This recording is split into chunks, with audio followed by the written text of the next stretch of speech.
sini bersama dengan rekan saya Fabian. Kami akan menjelaskan mengenai pandangan SDGs terhadap presidensial G20 pada tahun ini.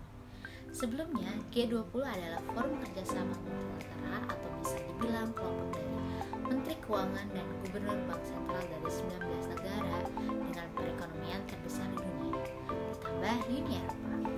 Kelompok ini dibentuk pada 1999 dan ditujukan untuk mempromosikan pertumbuhan ekonomi internasional dan regulasi pasar keuangan.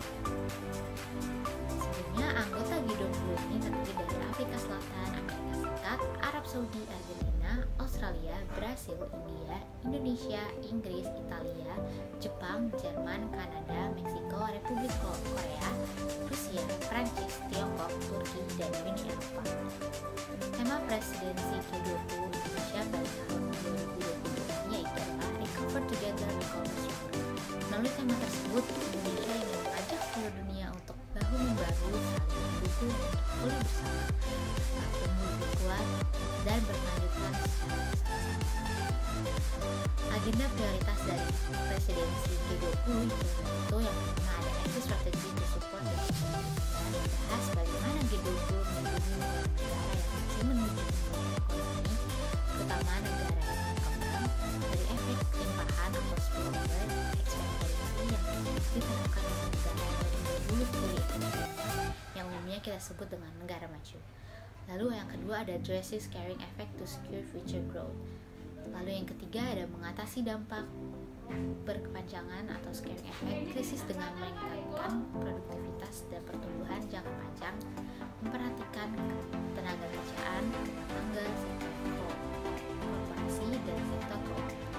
Lalu yang keempat ada payment system in digital admin standard, di mana pembayaran lintas batas standar atau CBDC serta prinsip-prinsip pengembangan dan CBDC.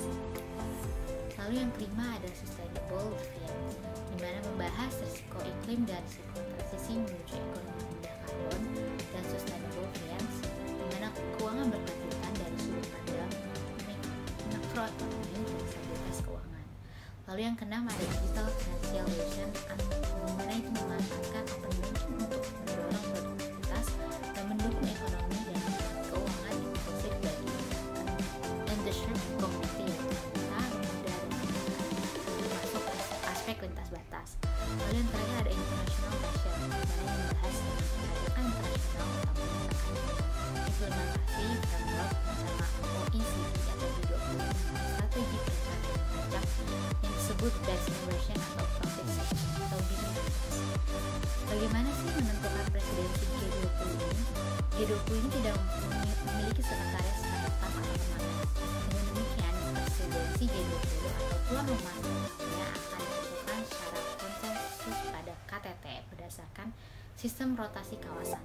Sebagaimana ditetapkan pada Ridha Rumit 2020, Indonesia akan memegang presidensi G20 pada tahun 2022 dengan syarat terima yang dilakukan pada akhir KTT Roma pada tanggal 30 Oktober sampai 31 Oktober 2021. Jadi Indonesia ditetapkan sebagai presidensial G20 pada tahun ini.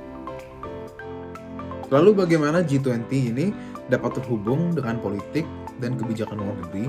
Nah, dalam menjawab pertanyaan tersebut, kelompok kami berpendapat bahwa analisis SDGs terhadap politik dan kebijakan luar negeri dapat dilakukan. Dengan tema Recover Together, Recover Stronger, presidensi Indonesia di dalam G20 akan memfokuskan perhatian dan upayanya terhadap recovery dari masyarakat dunia yang mengalami COVID-19 serta pandemi yang dibawanya selama hampir dari 2 tahun. Di dalam tema tersebut, Indonesia akan membahas secara lebih mendetail 3 pilar yang menjadi pokok pembicaraan, yaitu Global Health Architecture atau pembangunan kesehatan global, Sustainable Energy Transition atau transisi energi terbarukan, dan Digital Transformation atau transformasi digital. Dari situ Indonesia menyatakan bahwa pilar ini dapat bermanfaat dalam banyak hal, khususnya dalam memberikan akses kepada vaksin COVID-19, mendukung ekonomi melalui micro, small, and medium-sized enterprises, pendanaan pembangunan infrastruktur, dan kooperasi internasional secara lebih umum. Nah, berdasarkan apa yang kita ketahui tadi mengenai presidensi G20 Indonesia, kita dapat memprediksi dengan keyakinan yang cukup kuat bahwa presidensi G20 Indonesia akan membahas permasalahan pembangunan, khususnya pembangunan berkelanjutan seperti yang dikonsepsi oleh paradigma SDG.